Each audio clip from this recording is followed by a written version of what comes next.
par un jour fatidique de novembre 1942, sur le ciel contesté de Guadalcanal, un pilote japonais anonyme a resserré les ordres de son Zero Fighter tout en observant incrédule la montée implacable de ces étranges combattants américains. C'était le moment où les pilotes du 339 TH Fighter Squad, à bord de leur Lightning PE-38, ont contesté la suprématie aérienne japonaise pour la première fois avec une démonstration de pouvoir qui secourait les fondements de 3 ans de domination incontestable. Ces avions à double fuselage, que les intelligences japonaises avaient considérées comme lentes et maladroites, ont grimpé des extrémités du champ Henderson avec une agilité qui a laissé même le Mitsubishi Agile A6M20. Ce que ce pilote a été témoin à travers le verre de sa cabine, c'est la ruine d'un dogme, du ciel de la Chine aux batailles sur Pearl Harbor, Zero avait régné absolu, imbattable de maniabilité et de taux de montée en puissance. Mais là, sur cette île sanglante, les Américains ont imposé les règles de combat des altitudes où Zero pouvait à peine opérer. Dans cet affrontement inaugural, le 339 TH Lightning a abattu 3 avions ennemis, explorant un avantage stratégique qui a rendu la capacité de rotation légendaire de Scratch. Ce ne sont plus les manuels de combat des chiens qui ont dicté le sort des combats, mais les mathématiques cruelles de la supériorité à l'altitude, qui ont commencé à démanteler, morceau par morceau, l'aura d'invincibilité entourant les pilotes japonais, leurs machines et leur propre perception de l'ennemi.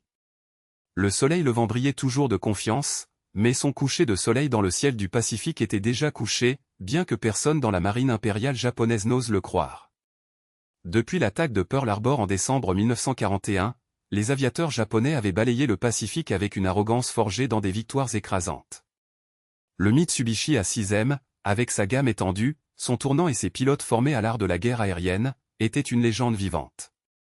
Son 332 000 par heure à l'altitude critique et sa capacité à surmonter toute manœuvre de chasse alliée en ont fait une machine à mort dans le combat traditionnel. Parmi les AC japonais, le Saburo Sakai, sous-officiel, un vétéran des campagnes de Chine et de Bornéo, a été souligné, où il a déjà totalisé 13 victoires avant d'être transféré en Nouvelle-Guinée. Là, il accumulerait la plupart de ses 64 à revendiquer, nourrissant une confiance inébranlable, la même qui imprégnait tout le corps de l'aviateur japonais. Selon les informations disponibles, ses commandants, tels que Tony Junichi Sase, ont renforcé cette croyance avant chaque mission. Les combattants guadalcanos américains sont venus en tant que porte-avions, probablement le célèbre Wildcat F4F, adversaire que Zero avait vaincu auparavant. Les premiers mois de 1942 semblaient confirmer cette supériorité. Boatster Buffalo a été abattu de Singapour, le PI-40 Warhawk est tombé en Java et les ouragans britanniques n'ont offert aucune résistance à la Birmanie. Zero a dominé le Pacifique théâtre avec une efficacité presque absolue. Même face à des alliés plus modernes, les Japonais ont maintenu l'avantage psychologique, grâce à une formation et une tactique rigoureuse perfectionnées au cours des années de combat en Asie. Mais au milieu de 1942, des rapports de renseignement ont commencé à circuler parmi les équipes japonaises, parlant d'un nouveau combattant américain, quelque chose de différent. Double moteur, double queue, arme concentrée dans le nez. La plupart des commandants ont ignoré l'information. Comment un combattant jumeau pourrait-il menacer l'agilité d'un Zero?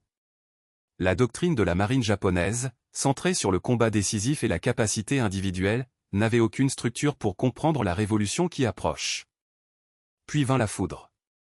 Le PE-38 n'était pas seulement un autre combattant, c'était la réponse audacieuse de Lockheed à une spécification de l'armée américaine de 1937, qui a demandé un intercepteur à long terme. Sous la vision de Clarence Kelly Johnson, un avion sans précédent est né, capable de dépasser 400 000 par heure, atteignant 40 000 pieds et volant plus de 1600 km sans reconstitution. Ces deux moteurs Allison VE 1710, avec turbo compressé, ont livré des performances que les ingénieurs japonais jugeaient impossibles. Alors que Zero est conçu pour être léger et maniable, au point d'abandonner les réservoirs de blindage et d'auto-évaluation dans ses premiers modèles, Lightning incarnait une philosophie opposée, vitesse, altitude, puissance de feu et survie. Son arrivée au Pacifique n'était pas triomphante. Le premier PE-38 a atterri en Australie avec des problèmes mécaniques, retardant leur début au combat. Mais à la fin de 1942, les défauts ont été corrigés et les pilotes ont été forgés dans les duels contre les Zero à bord du PE-40, ont commencé à migrer vers le nouvel avion. Le 49e groupe de combattants opérait toujours avec les Warhawks, mais adopterait bientôt la foudre. Ces hommes ont apporté des leçons difficiles apprises, ne jamais faire face à un Zero dans un duel de courbe. Le PE-38 leur donnerait enfin l'outil pour imposer leurs propres règles. Le baptême du feu est survenu le 18 novembre 1942, lorsque les pilotes de la 339e équipe ont décollé de Henderson Field pour escorter les bombardiers BE-17. Ce qui a suivi a laissé les deux côtés étonnés. Les Japonais, en mission d'escorte, ont repéré ces silhouettes inhabituelles s'élevant du sud. Au début, ils ont hésité, seraient-ils des bombardiers? Des plans de reconnaissance? Mais le taux de montée a rejeté toute possibilité. Quand ils ont réalisé qu'ils étaient des combattants, le PE-38 avait déjà gagné un avantage de 1500 mètres d'altitude. De leur poste privilégié, la foudre a dicté le rythme du combat, en utilisant leur vitesse à des altitudes élevées pour se positionner avec une précision chirurgicale avant de plonger sur les zéros, déchargeant des coups à partir desquels il n'y avait pas d'évasion. Le compte était implacable. Alors que Zéro brillait à basse vitesse, sa maniabilité de vitesse, supérieure à 400 km/h, était médiocre. Au-dessus de 480 km/h, les commandes étaient lourdes, presque incontrôlables. Le PE-38, avec ses commandes hydrauliques dans les versions ultérieures, a maintenu l'efficacité même dans les plongées qui bordaient sur 800 km/h. L'ère de la suprématie japonaise dans les airs était avec ses jours comptés. Et en novembre à Guadalcanal a été le premier clou dans son cercueil. Endommagée, la foudre pourrait encore voler, et se battre. Un zéro avec des dommages équivalents est devenu une tombe brûlante. Les pilotes japonais ont rapporté, avec une amertume croissante, alors qu'un PE-38 signé Balap est retourné à la base alors que leurs propres combattants se sont désintégrés au premier impact critique. La redondance des systèmes Lightning n'était pas seulement un problème d'ingénierie, c'était une déclaration de supériorité industrielle. Alors que Mitsubishi a eu du mal à produire des moteurs Sakai avec des tolérances précises, Lockheed a livré Allison VE1710 avec une consistance qui a abordé le miracle mécanique. Chaque pièce, chaque soudure, chaque réglage hydraulique du PE-38 reflétait une chaîne de production que le Japon ne pouvait tout simplement pas égaler. La guerre psychologique s'est approfondie. Pour les Japonais, le PE-38 n'était pas seulement un avion, c'était un spectre. Sa silhouette bifurquée à l'horizon a annoncé la mort avec une précision chirurgicale. Des cavaliers vétérans comme Hiroyoshi Nishizawa, le Devil of Rabaul, ont commencé à éviter le combat frontal contre Lightning, optant pour voler des attaques ou des évasions tactiques. La confiance qui a autrefois stimulé le Tateyoko, attaque croisée, est devenue une hésitation. Les rapports de renseignement américains capturés ont révélé un schéma inquiétant, les pilotes japonais ont commencé à décrire le PE-38 comme Machino Akuma, le diable qui l'attend. Ce n'était plus une question de compétence, mais de pure survie. Et puis est venu le coup final, l'adaptation tactique américaine. Alors que les Japonais dépendaient toujours des combats de chiens classiques, les Américains perfectionnent le coup de fuite à l'échelle industrielle. Les escouades PE-38 fonctionnaient en paire ou en quatuor, en utilisant l'altitude comme allié. Une plongée à 600 km/h, une rafale concentrée de des canons de 20 mm, et la foudre était déjà de retour à 8000 mètres avant que les zéros puissent réagir. Les Japonais l'appelaient lâcheté, jusqu'à ce qu'ils se rendent compte qu'il n'y avait pas de contre-attaque. Le lieutenant Richard Bong, le plus grand avenir de la guerre américaine, a résumé la philosophie avec un cynisme froid: pourquoi risquer un combat équitable quand vous pouvez gagner sans transpiration? Les mathématiques de la guerre aérienne ont été écrites sur le mur. En 1942, la proportion de pertes a encore légèrement favorisé les Japonais dans certains théâtres. En 1943, avec le PE-38 dominant les cieux, l'équation est devenue, pour chaque foudre abattue, 5, 6, parfois 10 zéros sont tombés. Ce n'était plus une bataille pour une supériorité momentanée, c'était un massacre systématique. Et le pire pour le Japon? Il savait. Les rapports de la marine impériale, autrefois pleines d'euphanismes, portaient désormais des phrases comme « l'ennemi a un avantage technologique écrasant et nos tactiques actuelles sont obsolètes ». Même l'amiral Jisaburo Ozawa, un architecte de la doctrine de l'engagement japonais, a admis en particulier « nous combattons les épées en bois contre les canons en acier ». Le PE-38 n'était pas seulement un combattant. C'était le verdict d'une époque. Alors que les zéros dépendaient toujours du vent divin, kamikaze, pour tourner la tendance, les éclats ont volé avec la précision implacable d'une ingénierie qui n'a rien laissé au hasard. Lorsque le premier PE-38 JE-25 est arrivé au Pacifique, avec ses volets améliorés et ses armes renforcées, il était clair, le Japon ne perdait pas une bataille. Il regardait le crépuscule de sa propre puissance aérienne.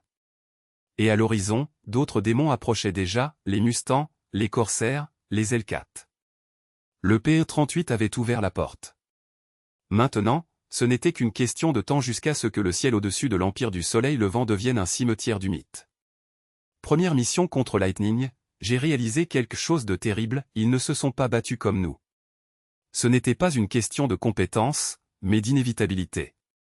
Alors que nos héros dépendaient de manœuvres parfaites et de l'instinct du pilote, ces deux démons cuites sont simplement apparus, alors que Heaven lui-même a conspiré en leur faveur. Et quand un moteur a-t-il échoué? Nous avons prié. Ils sont rentrés à la maison.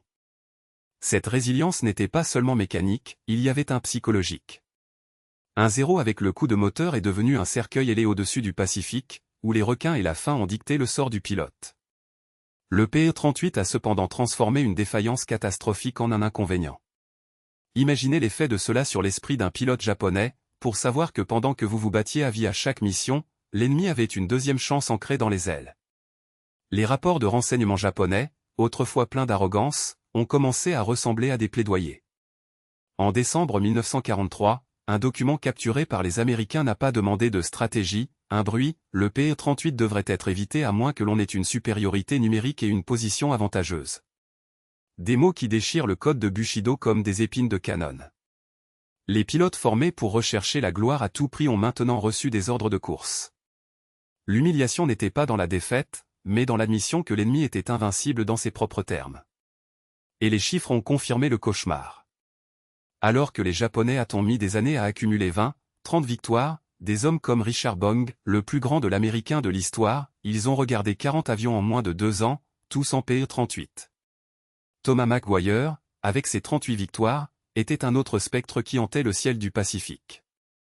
Chaque basse japonais n'était pas seulement un avion de moins, mais un pilote expérimenté qui ne serait jamais remplacé. En 1944, l'entraînement japonais n'a plus formé de guerriers, il a fait de la viande de canon. Des recrues avec moins de 100 heures de vol ont été lancées contre des pilotes américains qui, en plus des machines supérieures, avaient raffiné les tactiques de sang ennemi. Alors que le PE-38 a évolué plus de radiateurs puissants et améliorés, des roquettes pour attaquer des cibles sur le sol Japon ont stagné. Kawasaki K. Il-102, sa tentative pathétique de copier le concept de Lightning, est arrivée trop tard, volait trop lentement et se brisa trop souvent. C'était le symbole d'un empire qui, au lieu d'innover, a improvisé le désespoir. Les pilotes japonais ont commencé à utiliser les tactiques de kamikaze non pas par la foi, mais parce qu'ils savaient que dans un combat conventionnel, le PE-38 les détruirait avant de pouvoir viser. Jusqu'à la nuit, son dernier refuge a été volé lorsque Lightning a gagné un radar. Le ciel n'avait plus de cachette. Le coup final est venu avec le meurtre des Mariannes en juin 1944. Bien que le PE-38 ne soit pas en première ligne de ce jour, son travail était déjà terminé, les années d'attrito avaient décimé l'élite de l'aviation japonaise. Les pilotes restants étaient des ombres de ceux qui étaient serrés au cocuté, mal entraînés, envoyés pour mourir contre les L4 et les corsaires qui, à leur tour, avaient appris à chasser avec l'école PE-38. L'amiral Jisaburo Ozawa, commandant des forces du porte-avions, n'a pas eu besoin de rapport pour comprendre, la guerre aérienne a déjà été perdue bien avant ce jour. Lorsque 1945 est arrivé, les Japonais ne parlaient plus de dominer les cieux. Ils ont parlé de leur survivre. Saburo Sakai, l'un des derniers survivants, a résumé des années plus tard, le PE-38 a non seulement détruit nos avions, a détruit l'âme du pilote à partir de zéro. Et les chiffres ont crié la vérité, 1800 avions japonais abattus par Lightning. Les pilotes qui, en 1941, étaient des dieux avec des ailes, réduits en statistiques en 1945 à 1990% des anciens combattants morts, remplacés par des garçons par moins d'heures de vol qu'un instructeur américain avant le petit déjeuner. Après la reddition, les témoignages étaient unanimes. Le commandant Masata Kokumiya, qui a analysé chaque rapport de combat, n'a pas caché la défaite culturelle, nous pensions que Spirit avait gagné la technologie. Le PE-38 nous a prouvé que nous avions tort. Ce n'était pas seulement un meilleur avion, c'était un moyen de faire la guerre que nous n'avions même pas compris.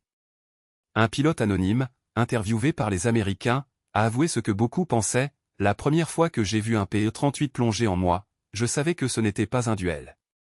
C'était une exécution. Et le ciel, qui avait déjà été son royaume, était devenu sa tombe.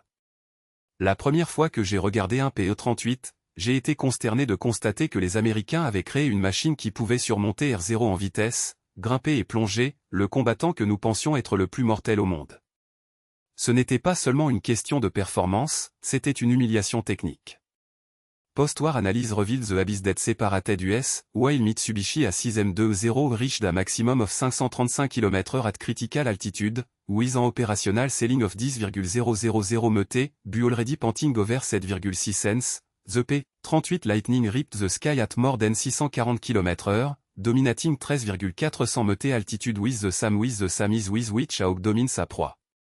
L'augmentation de 0, initialement impressionnante avec 3100 pieds par minute, s'est effondrée avec l'altitude un soupir par rapport aux 4750 pieds par minute du Pe-38, qui a gardé son élan comme marteau implacable.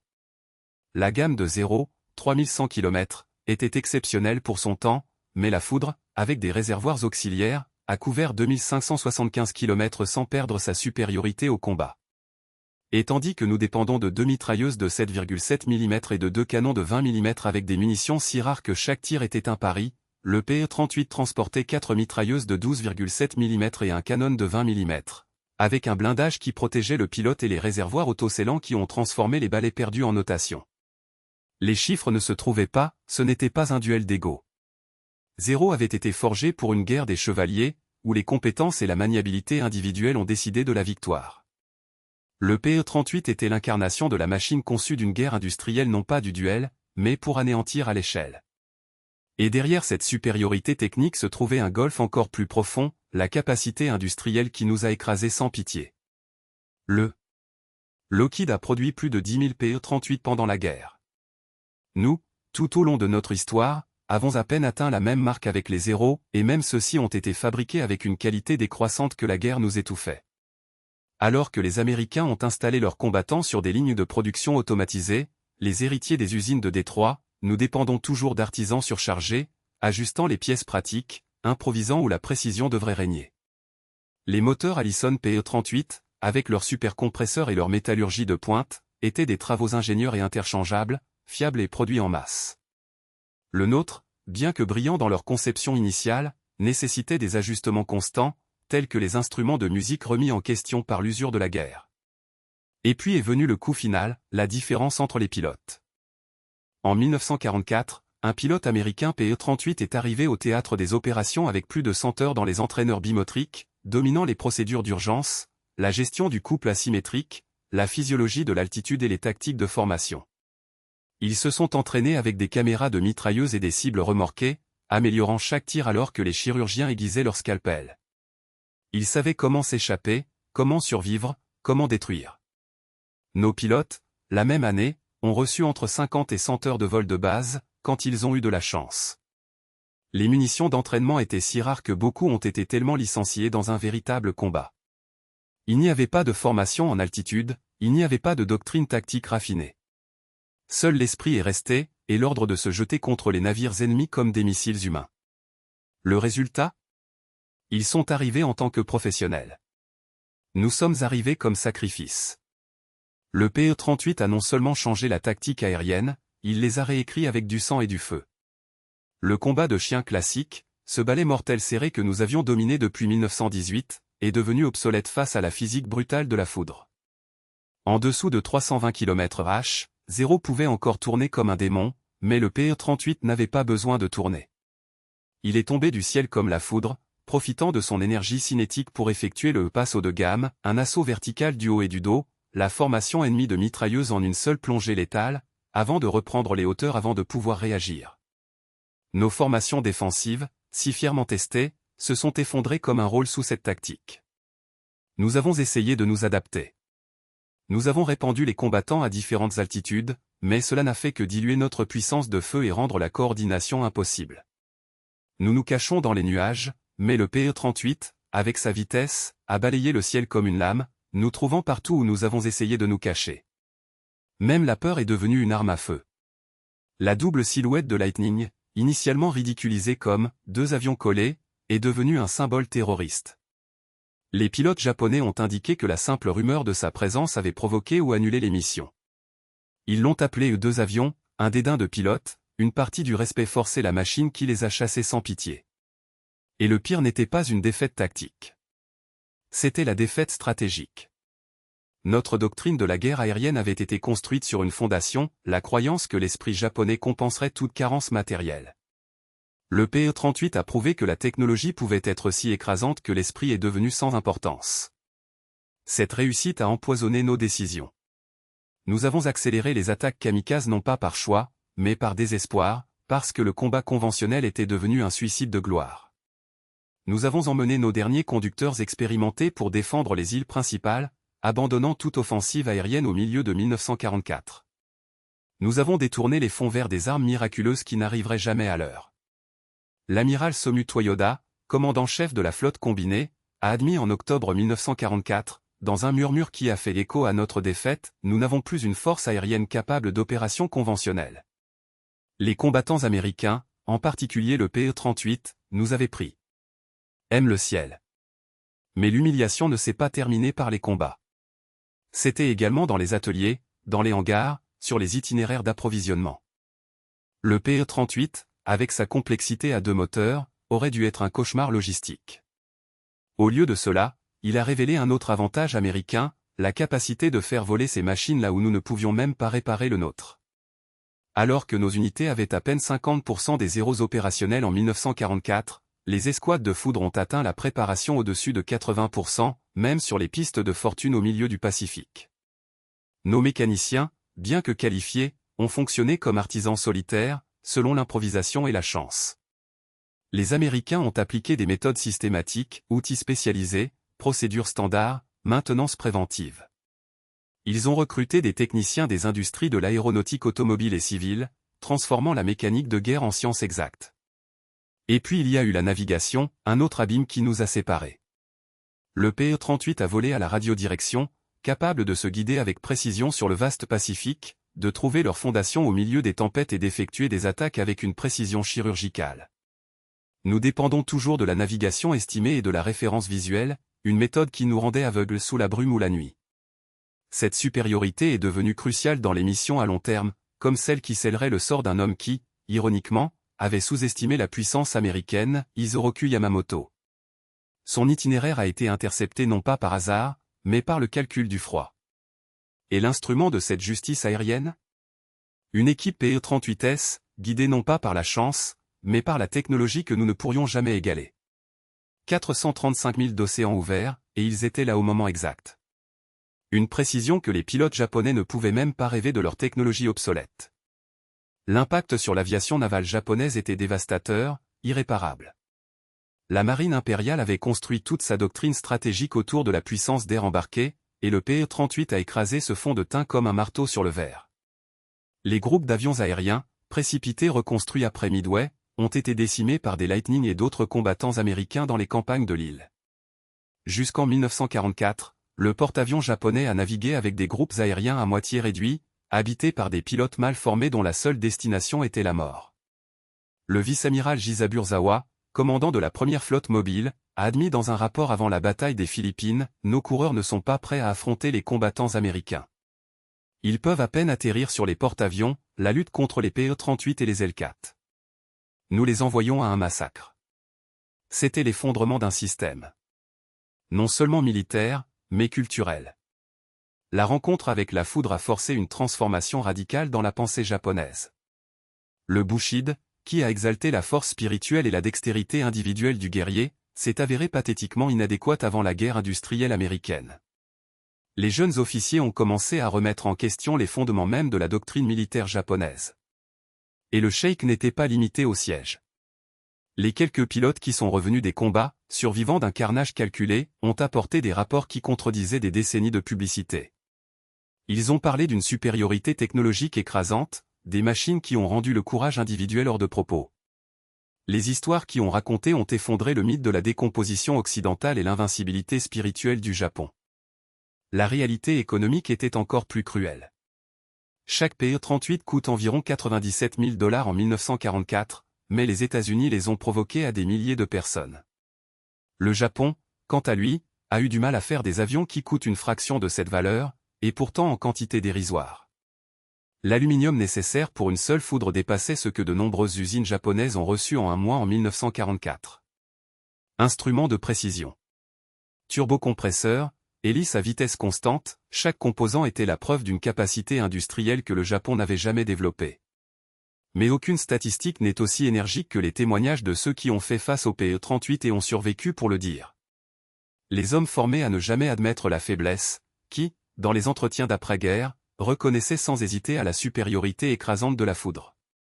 Le lieutenant Saburo Sakai, l'un des plus grands japonais, décrit avec amertume, les PE-38 ont patrouillé la maximum d'altitude des zéros.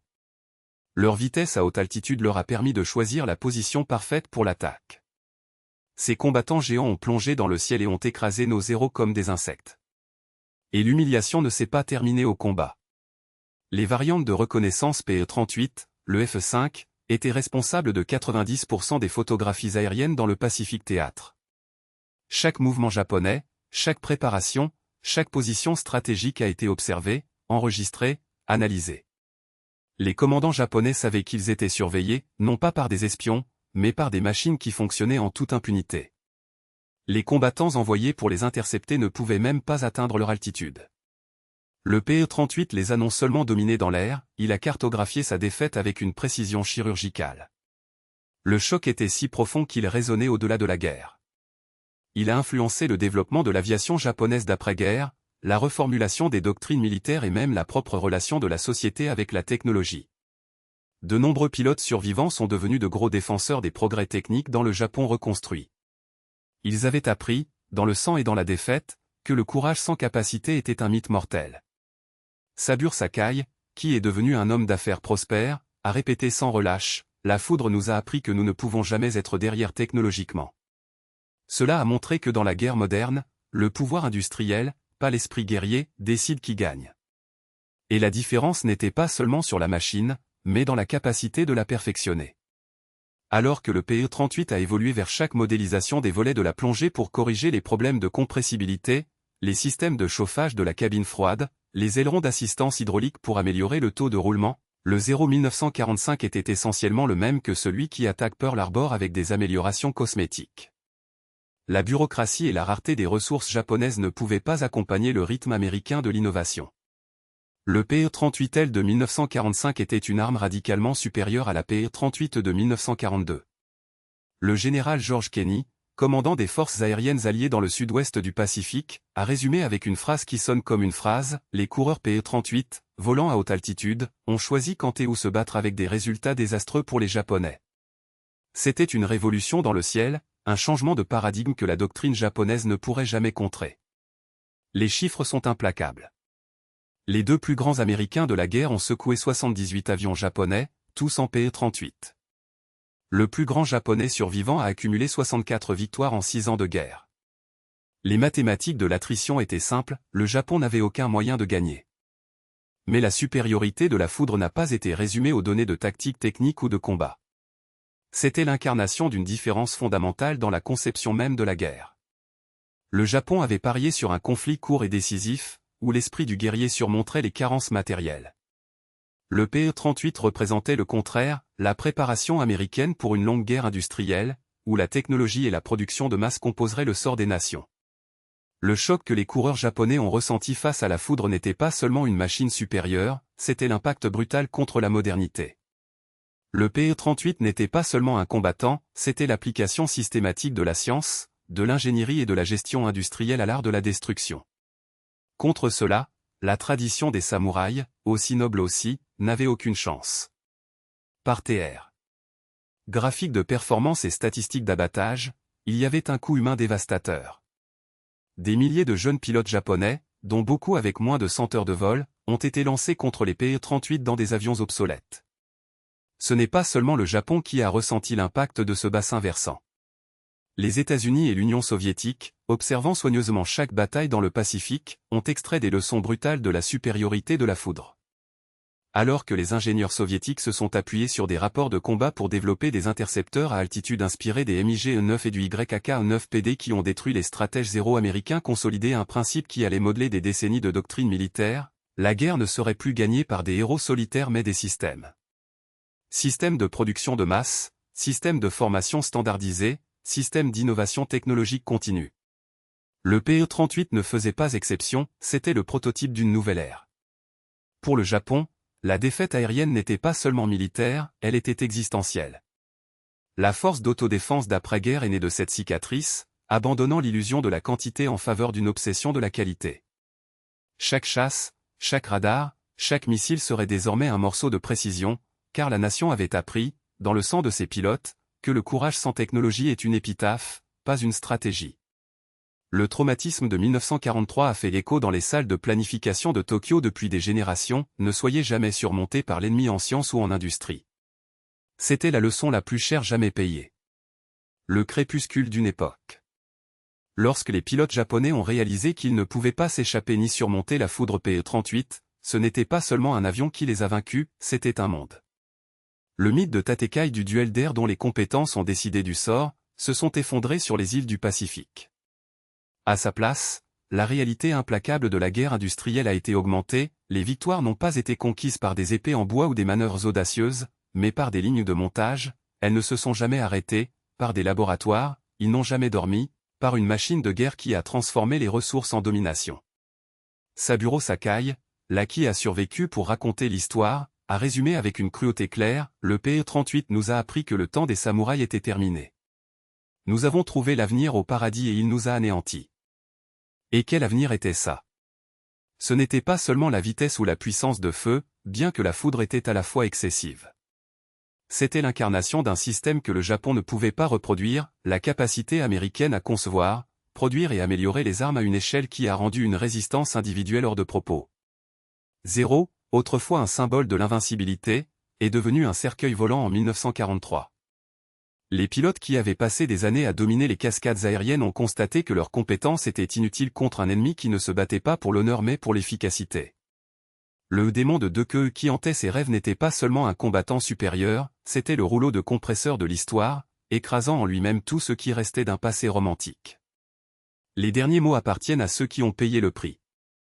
Sakai et les quelques-uns qui ont survécu ont porté la vérité amère avec eux, ils avaient contesté l'arsenal de la démocratie avec l'esprit du Bushido, et la démocratie a répondu avec une équation simple, l'acier, la science et la production de masse, livrée à 400 miles à partir de 30 000 pieds, avec précision qu'aucune quantité de courage ne pouvait défaire. Il n'y avait pas de gloire dans ces mathématiques. Il n'y avait pas de place pour le héros. Juste pour la prochaine cible dans la cible. Et donc, dans le ciel du Pacifique, une époque est morte. Pas avec une complainte, mais avec le rugissement des moteurs Allison, le canon de 20 mm estampé et le silence suivi, le silence d'un monde qui ne serait plus jamais le même.